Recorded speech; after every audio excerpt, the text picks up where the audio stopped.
ഈ ദുരന്തം തൃശ്ശൂർ പൂരത്തിൻ്റെ നടത്തിപ്പിനെയും സ്വാഭാവികമായും ബാധിച്ചിരിക്കുകയാണ്. കാരണം വലിയൊരു ദുഃഖകരമായ സംഭവം ഉണ്ടാകുന്നു. ഒരുപക്ഷെ പൂരത്തിൻ്റെ ചരിത്രത്തിൽ ഇത്ര വലിയൊരു ദുരന്തം ആദ്യമായിരിക്കാം. പൂരം നടത്തിപ്പുമായി ബന്ധപ്പെട്ട് തീരുമാനങ്ങൾ എടുക്കേണ്ടത് അതാത് കരകൾ, അതായത് പാറമേക്കാവും തിരുവമ്പാടിയും ഒക്കെയാണ് എന്ന് ഇന്നലെ മന്ത്രിമാരടക്കം വ്യക്തമാക്കിയിരുന്നു. ഇതുമായി ബന്ധപ്പെട്ട് അന്തിമ തീരുമാനമെടുക്കാനൊരു യോഗം രാവിലെ 10 മണിക്ക് മന്ത്രി VN വാസവൻ ദേവസ്വം മന്ത്രിയുടെ നേതൃത്വത്തിൽ ചേരുന്നുണ്ട്. പാറമേക്കാവും തിരുവമ്പാടിയും നിലപാടറിയിക്കും. വെടിക്കെട്ട് ഒഴിവാക്കി ചടങ്ങുകൾ നടത്തണമെന്നാണ് ദേവസ്വങ്ങൾ ഇപ്പോൾ നിലപാടെടുത്തിരിക്കുന്നത്.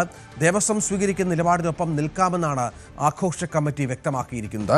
ഘടകക്ഷേത്രങ്ങളുടെയും നിലപാട് പ്രധാനമാണ്. 24 വരെ ദുഃഖാചരണം നിലനിൽക്കും.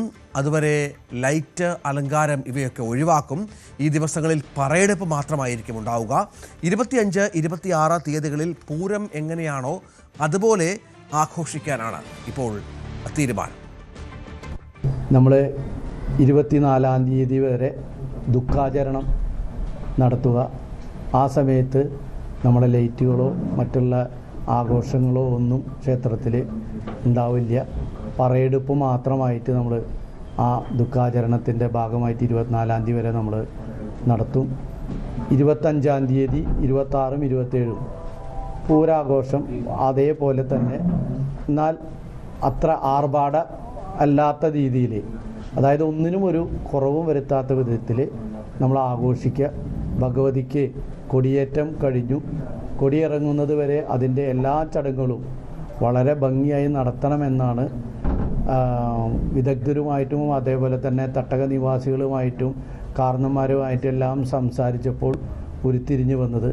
മീറ്റിങ്ങിലെ തീരുമാനം എന്താ വെച്ചാൽ 2006 പാറമേക്കാവിൻ്റെ പ്രമിസസിൽ വെച്ച് ഒരു അപകടം നടക്കുകയും എന്നിട്ടും ഇവിടെ പൂരം നടത്തിയ ഒരു പ്രസിഡൻസ് ഇവിടെയുണ്ട്. അത് അധികാരികളെ ഓർമ്മിപ്പിക്കാൻ എന്നെ ചുമതലപ്പെടുത്തിയിട്ടുണ്ട്.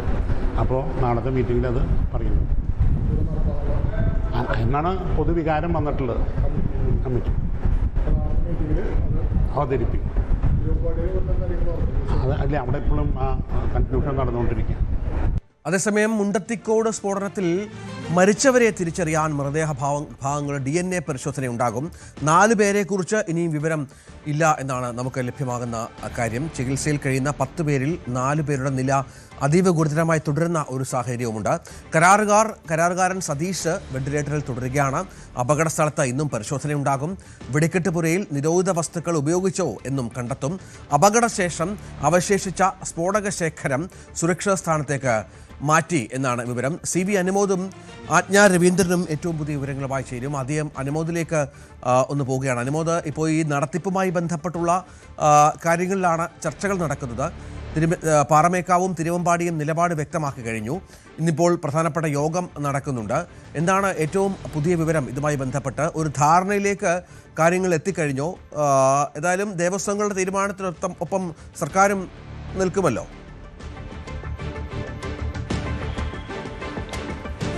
Good morning Ranjith. എന്താണെങ്കിലും തൃശ്ശൂർ പൂരം നടക്കുമെന്ന കാര്യത്തിൽ ഈ കാര്യങ്ങളിൽ വ്യക്തത വന്നിട്ടുണ്ട്. ഇന്നലെ പാറമേക്കാവും തിരുവമ്പാടിയും അവരുടെ ആലോചനാ യോഗങ്ങൾക്ക് ശേഷം പറഞ്ഞതും മാധ്യമങ്ങളോട് പങ്കുവച്ചതും ഇക്കാര്യം തന്നെയാണ്. വലിയ ആഘോഷമല്ലാതെ ചടങ്ങായിട്ട്, എന്നാൽ പൂരത്തിൻ്റെ ചിട്ടവട്ടങ്ങൾ എല്ലാം പാലിച്ചുകൊണ്ട് നടത്തും. അതായത് എല്ലാ വർഷവും ചെയ്യുന്നത് പോലെ തന്നെ 15 ആനപ്പുറത്ത് എഴുന്നള്ളത്തും മറ്റ് മേളങ്ങളും എല്ലാം തന്നെ ഉണ്ടാകുമെന്ന് തന്നെയാണ് അതിൽ വ്യക്തമാകുന്നത്. ഒരു ഘടകപൂരങ്ങളും സമാനമായ രീതിയിൽ തന്നെയായിരിക്കും ഉണ്ടാവുക. ഈ 24-ാം തീയതി വരെ, അതായത് നട തുറപ്പിന് തലേ ദിവസം വരെയുള്ള ചടങ്ങുകൾ, അത് നമുക്കറിയാം. ഈ ദീപാലങ്കൃതമായിട്ടുള്ള പന്തലുകളൊക്കെ പൂരത്തിൻ്റെ ഒരു ഭാഗമാണ്. അത്തരത്തിലുള്ള അലങ്കാരങ്ങളും മറ്റും കുറയ്ക്കും എന്ന് മാത്രമാണ് ദേവസ്വം ബോർഡുകൾ വ്യക്തമാക്കിയിട്ടുള്ളത്. ഇന്നലെ സർക്കാർ ഇതിൽ അവരുടെ നിലപാട് ദേവസ്വം ബോർഡുകൾ അറിയിക്കട്ടെ എന്നൊരു നിലപാടാണ് സ്വീകരിച്ചിട്ടുള്ളത്. ദേവസ്വം ബോർഡുകളെ നിർബന്ധിച്ച് പിന്മാറ്റുന്നതല്ല, അവർ സ്വയം തീരുമാനിക്കട്ടെ, അതിനനുസരിച്ച് എന്ന തരത്തിലായിരുന്നു ദേവസ്വം മന്ത്രിയുടെ പ്രതികരണം ഉണ്ടായിരുന്നത്. ഇന്നിപ്പോൾ ചേരുന്ന യോഗത്തിൽ പ്രധാനമായിട്ടും ഈ തരത്തിലുള്ള കാര്യങ്ങൾ എല്ലാം ചടങ്ങുകളുമായി മുന്നോട്ട് പോകാൻ, അതായത് എഴുന്നള്ളത്തും കുടമാറ്റവും എല്ലാമായിട്ട് മുന്നോട്ട് പോകുക, വെടിക്കെട്ട് മാത്രം ഒഴിവാക്കുക എന്ന നിലപാട് ഇരു ദേവസ്വങ്ങളും യോഗത്തിൽ അറിയിക്കും. സ്വാഭാവികമായിട്ടും അതുമായി മുന്നോട്ട് പോകാൻ തന്നെയായിരിക്കും സർക്കാരിൻ്റെയും തീരുമാനം. പൂരം കോവിഡ് കാലത്തെ പോലെ ഒരാനപ്പുറത്ത് മാത്രമായി എഴുന്നള്ളത്ത് നടത്തി ഒരു ആചാരം മാത്രമാക്കാൻ ഇത്തവണ ഈ ഒരു ദുരന്തത്തിൻ്റെ പശ്ചാത്തലത്തിൽ സാധ്യതയില്ല. അതിന് പകരം എല്ലാ തവണത്തെയും പോലെ തന്നെയായിരിക്കും പൂരം നടക്കുക. ദീപാലങ്കൃതമായിട്ടുള്ള പന്തലുകൾ മാത്രമായിരിക്കും 24-ാം തീയതി വരെ ഇല്ലാതിരിക്കുക. ബാക്കിയെല്ലാം സാധാരണ പോലെ തന്നെ എന്ന് തന്നെയാണ് നമുക്ക് അവരുടെ ആലോചനാ യോഗങ്ങളിലെ വിവരങ്ങൾ ലഭിക്കുമ്പോൾ മനസ്സിലാകുന്നത്. ഈ ഒരു ദുരന്തം പൂരവുമായിട്ട് ദുരന്തത്തിൻ്റെ പശ്ചാത്തലത്തിൽ വെടിക്കെട്ട് മാത്രമായിരിക്കും ഒഴിവാക്കുക എന്ന തീരുമാനത്തിലേക്കായിരിക്കും എത്തുക. സാമ്പിൾ വെടിക്കെട്ട് ഒരുപക്ഷെ ഒഴിവാക്കുമായിരിക്കും.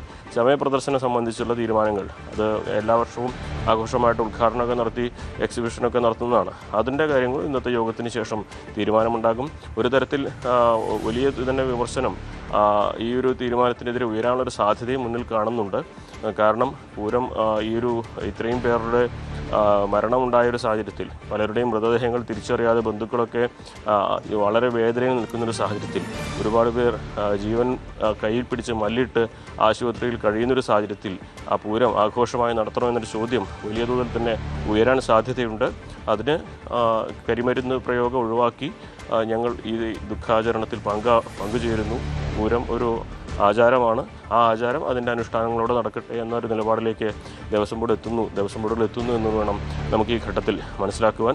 എന്താണെങ്കിലും സർക്കാരിൻ്റെ നിലപാട്, സർക്കാർ എന്താകും ഇക്കാര്യത്തിൽ പറയുക എന്നുള്ളതും ഇതിൽ നിർണായകമാണ്. ദേവസ്വം ബോർഡുകളുടെ തീരുമാനം തന്നെയാണ് അന്തിമമെങ്കിലും സർക്കാരിൻ്റെ തീരുമാനം, സർക്കാരിൻ്റെ നിലപാട് ഇതിൽ പ്രധാനപ്പെട്ടതാണ്. ഇന്ന് ഉച്ചയോടെ ആ കാര്യങ്ങളിൽ ഒരു വ്യക്തത കൈവരുമെന്ന് തന്നെ വേണം നമുക്ക്. ഇന്നലെ സംസാരിച്ച മന്ത്രിമാരൊക്കെ ഈ ദേവസ്വങ്ങളുടെ അഭിപ്രായത്തിനൊപ്പം നിൽക്കുമെന്ന് വ്യക്തമാക്കിയിരുന്നു. ദേവസ്വങ്ങളുടെ അഭിപ്രായം പ്രധാനമാണ്. പക്ഷേ നമുക്കറിയാം, ഈ അപകടത്തിൻ്റെ ഉത്തരവാദിത്തത്തിൽ നിന്ന് അവർക്ക് ഒഴിഞ്ഞു മാറാൻ സാധിക്കില്ല. വേണ്ടത്ര സുരക്ഷാ ക്രമീകരണങ്ങളില്ലാതെ ഇത്തരം കാര്യങ്ങൾ ചെയ്തു എന്ന നിഗമനത്തിലേക്ക് പ്രാഥമികമായി എത്തിയ പശ്ചാത്തലം കൂടിയുണ്ട്.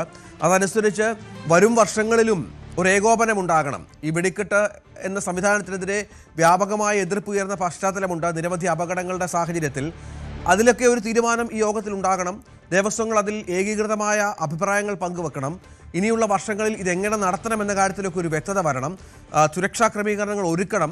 തൃശ്ശൂർ പൂരത്തിൻ്റെ അതേസമയം ആ ഒരു ആഘോഷവും ആചാരവും ഒക്കെ അതേപടി നിലനിർത്തുകയും വേണം. അപ്പോൾ ഏകീകൃതമായ ഇനിയുള്ള വർഷങ്ങളിലെ സുരക്ഷിതമായ പൂരം നടത്തിപ്പുമായി ബന്ധപ്പെട്ടും ഒരു തീരുമാനത്തിലേക്ക് വരണമല്ലോ. അത്തരമൊരു നീക്കവും ഉണ്ടാകുന്നുണ്ടോ?